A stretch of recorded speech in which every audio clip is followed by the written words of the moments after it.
Welcome to Open House for Canyon Hills. My name is Michael Pedersen. I want to give you a quick intro to the class, but I want to show you what the class actually looks like since you're not here. So over on this wall here is your students' faces. I love this wall.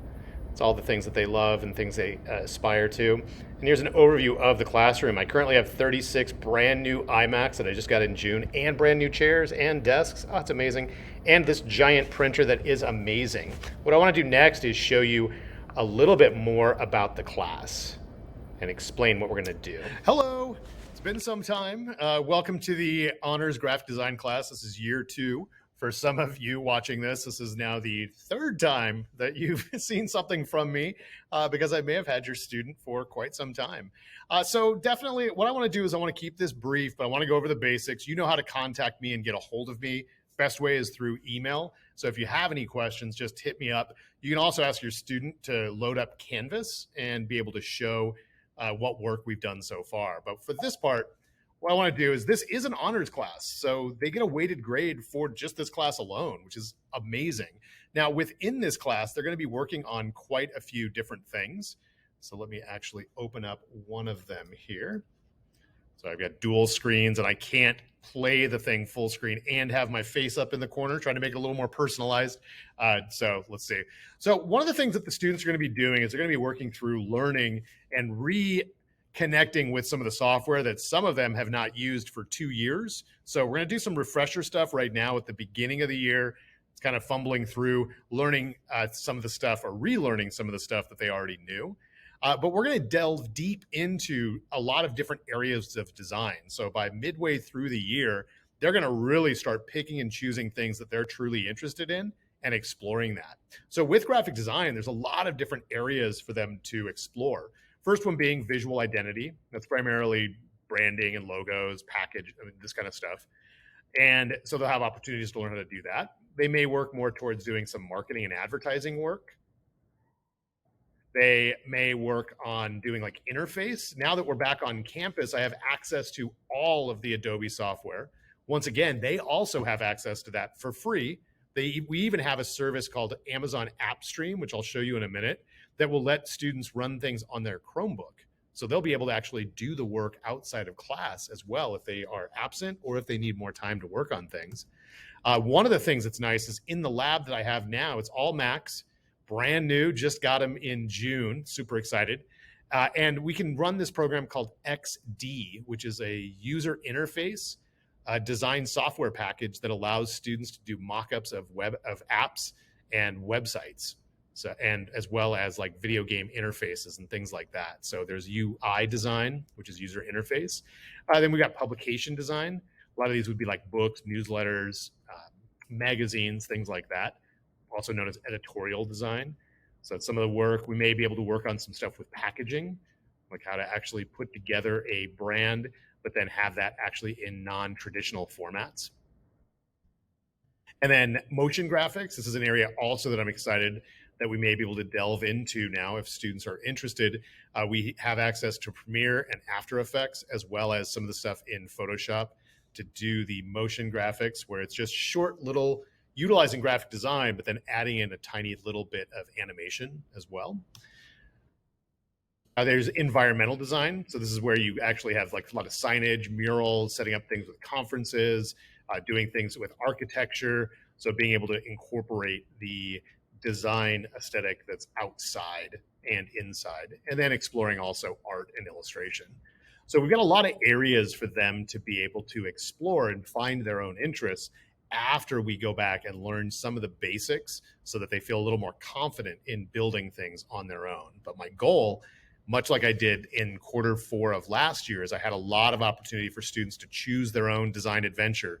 It's like pick from this list of like 15 different possible things or pitch your own idea. So I really want to create a little bit more room for some autonomy once they've reintroduce themselves to the software and some of the basic concepts that we learned in the last year. Now, as far as the class itself, the way that things are structured for the grades is 70% of their grade will be based on projects. Right now, we've been working on a project for about 2.5 weeks that is not going in this current grading period. So right now, their grade may dip a little bit. Rest easy. It will bounce back. We have more projects on the way. But right now, 70% of their grade is going to be based on the projects that they create. 20% will be based on the classwork and tutorials and day-to-day work that we do. And then 10% will be based on quizzes and tests. I traditionally use quizzes and tests just to check for vocabulary and basic conceptual things. It's really not there to trick them. I really think they learn more by working on things, revising, getting feedback, and then going back and fixing things in the projects than just regurgitating things on a quiz. Now, as far as the citizenship, I follow the basic school policy. Just be on time, try not to be on your phone. Oh my gosh, the phones. There is still an opportunity to earn college credit. So in the past, let me switch back over to here. Since we were in a very odd situation last year with being online, they didn't get the opportunity to necessarily submit. They basically have to have an A or B both semesters. And they need to complete the 3-piece portfolio. Now, some of the students already received the credit last year. So that's also why I do a design adventure where it's like, hey, you already did it. Don't choose to do this. If you didn't do it, you can choose to do these projects, which is the magazine cover, the spread, and the how-to poster. Those are all ones that are set from the college. And so they'll be evaluating those, and that will be for the college credit. Kind of confusing. Essentially, they get the opportunity to earn a weighted grade and college credit for last year's class. If you have questions on that as it draws closer, let me know. You may have already been getting getting a lot of emails from Jeff Thomas at the district office and having you sign things and enroll in the college and everything like that. So if you have any questions, just send me an email. I'll be happy to explain one-on-one. Now, as far as the honors portion, so the class itself, there is one major end of the year project that they work on, and that is putting together a portfolio that's separate from the magazine cover and spreads. This is their personal brand. They're going to come up with their own logo, a business card, and letterhead. They'll be working on creating a resume and a basic career plan, like what they want to do as they get out of school. And then they'll be presenting to a small district panel of people, and they'll be doing the evaluation on the final piece for the presentation. So for example, here are ones from last year that worked on things. So I can show you. Here, we'll take a look at his. So this is from a student from last year. And so he set up a portfolio site that had links to work that he did. Like, for example, one of the pieces was a movie poster that he created based off of a K-pop band that he liked.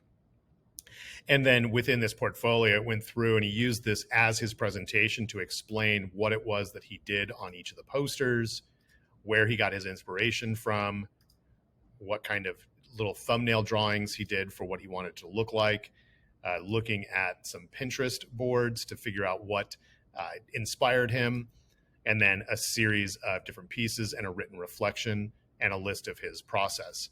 So he did the same thing for each of the projects that he put into his portfolio. So for example, here's a skateboard design and has it set to see what the design looked like, visuals to show off the process, seeing it actually in use, and then a written reflection. So students will go through and create all of that, as well as setting up any of the projects they want to show off over here. And then also with their about them, his personal brand, explaining how he came up with the monogram for his logo, the business cards, and then seeing it out in these mock-ups that we'll create. So students, all the students will have created one of these portfolio sites and present to the district in order to earn the weighted grade for this year's class. So the weighted grade and the college credit's kind of funky. It's always been that way more confusing than it needs to be. So if you have questions, absolutely reach out to me. If your student hasn't shown you the Canvas site, you can definitely ask them. The Canvas site is set up. This is where they're going to be able to access the app stream. This app stream will let them log in if they're using a Chromebook, and they'll be able to run any of these software packages. If they have a computer at home that's able to run these machines, you can actually install the entire program for free. So you have access to those as well. I'm looking forward to working with your student again. This will be year 2 or possibly 3. You're like a little family for me now, and I'm sad that I don't get to see you during open house, but you know me, I know your kids. If you have any questions at all, reach out. Very approachable. I will help in any way that I can. Thank you for watching. Oh wait, one more thing. So I want to show you the studio that I actually have connected to my classroom now, because many of you haven't been on campus in a while. Look at how many backdrops I have and how many professional lighting setups and how much space I have. The students are going to be able to have access to this as well as all the cameras that I have to augment any of their projects in graphic design. Now, have a nice night.